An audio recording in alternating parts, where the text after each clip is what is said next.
staff person and freelancers.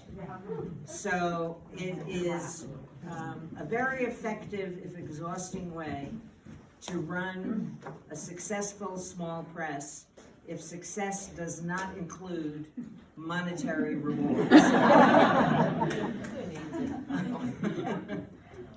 So what we would like to do tonight is have a little bit of talk about the nature of this landmark preservation decision. And to start this off, the person who is responsible for spearheading this effort, for doing the research, for making the contacts, and for being absolutely committed to having this happen before I even knew that he was in Ithaca, is Jeff, and you have to help me pronounce the last name. Iovannone. You got it. Thank you. My beloved spouse who speaks Italian.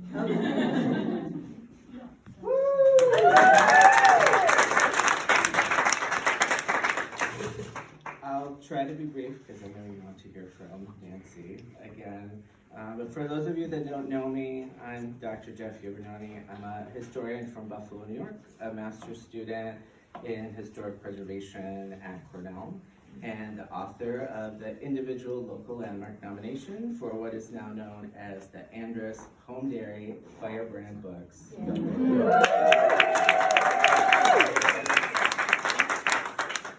It's been an honor to steward this nomination and work alongside members of the community who are excited to make the Firebrand Books building a reality. After conferring with colleagues in the field, I am confident in saying that the Firebrand Books building is not only the first Ithaca landmark related to women's and LGBTQ history, but also the first landmark in upstate New York with primary connections to LGBTQ history and the second wave feminist movement. I first encountered Firebrand Books when my undergraduate mentor, Dr. Adrian McCormick, introduced me to the work of the poet Minnie Bruce Pratt. From there, I discovered a novel that Nancy published in 1993, which was Leslie Feinberg's Stonebridge Blues. Feinberg was a working-class Jewish transgender butch lesbian writer and revolutionary from Buffalo. Her semi-autobiographical novel tells the story of Jess Goldberg, a working-class gay and gender nonconforming person who comes of age in Buffalo's bars and factories during the 1960s and 1970s. This book changed my life and expanded my vision of what LGBTQ history could be beyond places like New York City and San Francisco. Had Nancy not the boldness and cutting-edge vision to publish a queer story set in Buffalo, I might not be doing the work I am today to document and conserve LGBTQ places.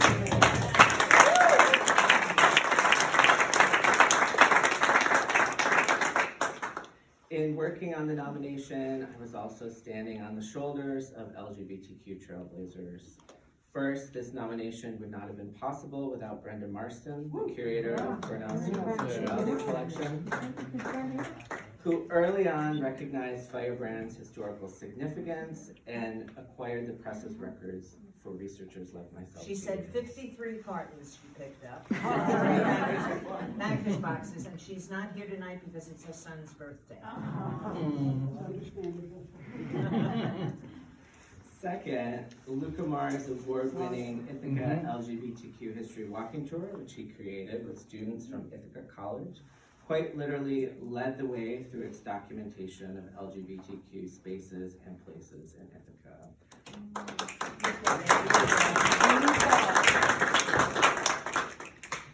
And last but certainly not least, the Firebrand behind Firebrand Books, Nancy Bereano, whose legacy and impact through her literary activism, both locally and nationally, is indisputable.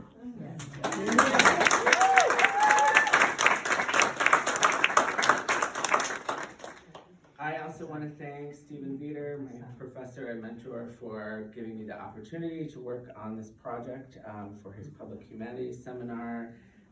Brian McCracken, city preservation planner who has been a real champion of historic preservation in Ithaca, and who from the beginning was enthusiastic about this nomination.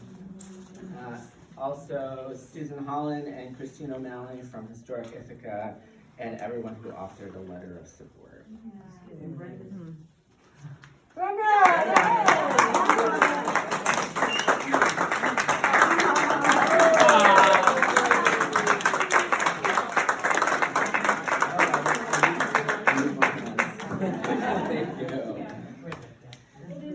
The Firebrand Books building is now an Ithaca individual local landmark. But if we stop there, we run the risk of focusing on our history to the exclusion of our present and our future. Preservationists, in my opinion, have an obligation to not only document spaces, in other words, physical locations, but to also create places, meaning communities and a sense of belonging. My hope is that everyone in this room, as well as the broader community, will use the Firebrand Books building and the stories connected to it to create a better present and future for underrepresented communities and beyond. Thank you.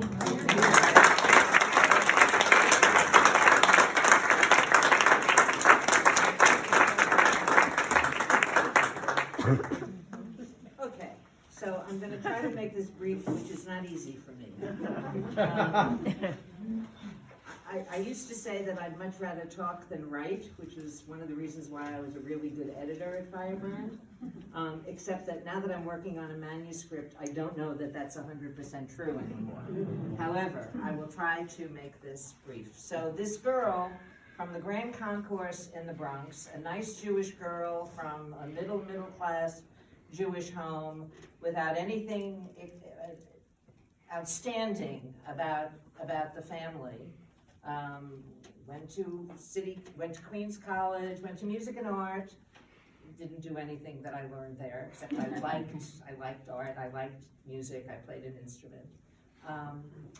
And went to Queens College and was an English major because I like to read, always liked to read. And went on and had a series of jobs that always had sort of a small writing component, but the writing component was an administrative component. You had to do something, not because it was creative, but because the work demanded that you produce a business letter, a folder, book cover copy, whatever the particular situation required of you. And one thing led to another over many years, and I wound up being hired as the editor of the feminist series for Crossing Press, which used to be in Trumansburg, New York, the Gills, okay. A very interesting and complicated couple and strange working place. The feminist series produced 20 some odd books in the 5 years that I was there. And I really was bitten by the book bug, the publishing bug, because it utilized in ways that I had never thought of professionally. I didn't have a career, I had jobs, okay? I wasn't trained to have a career. It utilized skills that I had learned in other ways. I was an organizer. I knew how to get people to the demonstration at a particular time. It's not all that different from a publication schedule. You have a drop-dead date, you know what you have to do in advance, you work backwards, you have the spreadsheet that tells you what you should be doing, and if you're organized, and if you have a team that's supporting you, and if you have talent that you're working with, meaning people who want to go to the demonstration, okay, then you get the job done. I was very effective in what I did because I had done all of those other things. I got fired at Crossing. I got fired at Crossing because I had a bully for a boss. I feel very comfortable saying that. And she took away some of the things that were most dear to me, including and especially Audre Lorde's Sisterhood is Powerful, okay, which was the book that I loved, really loved, and edited with her while I was there.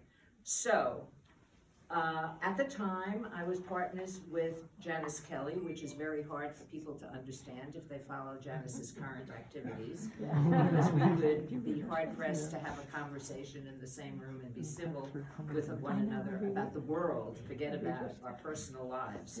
But at the time, she was extremely supportive. She ran her own medical research firm, and she was extremely supportive of the idea that I was going to start a publishing company. I didn't see that I had any choice. I got fired.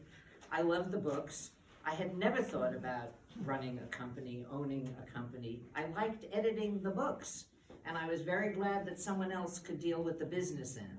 I just had to acquire them and make sure that they were wonderful when they got out in the world, and then follow up, okay, with getting them out into the world. But when I was told I couldn't do that anymore, and Janice said to me, well, what are you gonna do? I said, I'm gonna start a press. And that was the first time I had ever thought about doing that. I had no hidden pretensions of someday I'll have my own press, not at all. So Firebrand Books was born. Firebrand published 104 titles in the 15 plus years that it existed. Firebrand had its office in the building which has now been landmarked because Janice had an office in that building and she had an extra room. And I needed an office, and she said, I'll rent you that room. And then I rented 2 more rooms over the course of the next 15 years, and so occupied most of the 2nd floor, and that was my home. I didn't choose that building for any reason other than it was convenient. And I needed to start publishing books, getting books out really quickly if I was going to make some kind of professional statement in the world, which I was hell-bent at that point to do. I was never gonna let anybody take a piece of that away from me.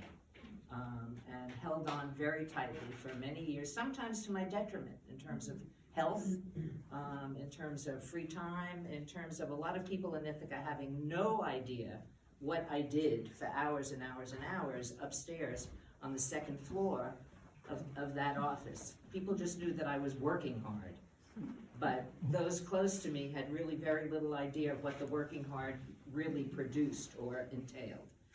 Okay. So Firebrand was the best 15 professional years that anybody could ever have. It pushed me, it made me open my heart more, it taught me things that I never knew that I didn't know, it absolutely grabbed me. It was my right work in the world, and I pushed it as far as I could take it. I'm not saying it couldn't have been taken further. I'm saying that I couldn't have taken it further. Somebody at some point said, well, why don't you get an imprint at one of the larger publishing companies after I had been successful in the books that I had published? And I said, I can't work for those. I mean, I have no idea if they would have done that. But I said, I can't work for those people. Are you serious? You know, that's why I'm doing a small press.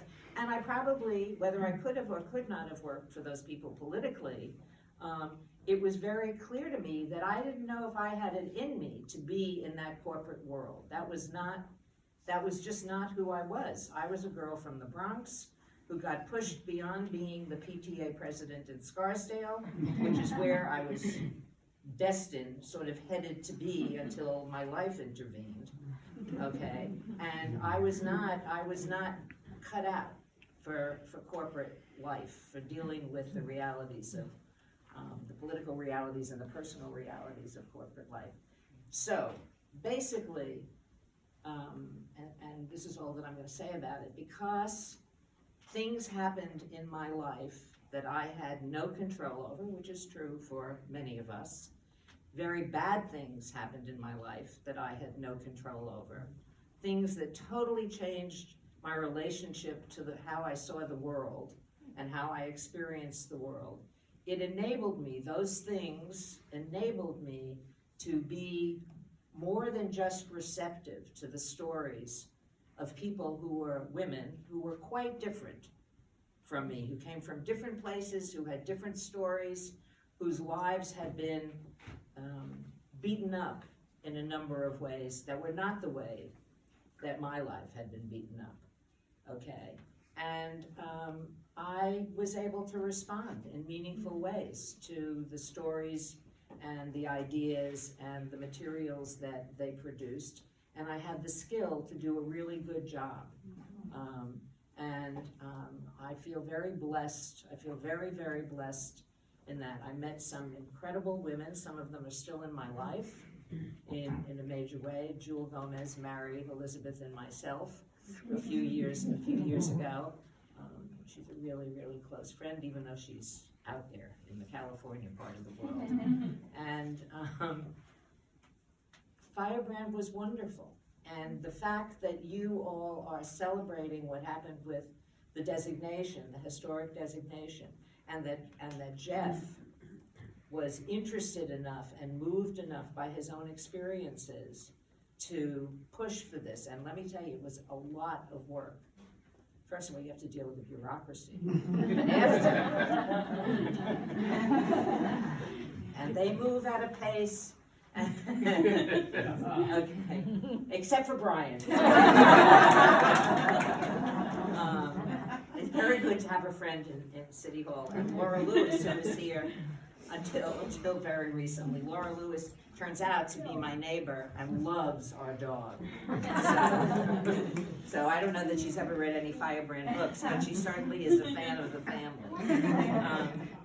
So I'm deeply appreciative to you all for being readers and supporters and passing on to the younger people in your life those books that you think are significant, would be significant for them, and keeping alive the notion that there are all kinds of people out in the world who do not look like us, take your pick, do not look like us, do not talk like us, do not congregate in the same ways that we congregate, are just marginalized in many, many ways in society, who have amazing, amazing, not only stories to tell, but resiliency and bravery and an ability to form meaningful lives, really serious, meaningful lives.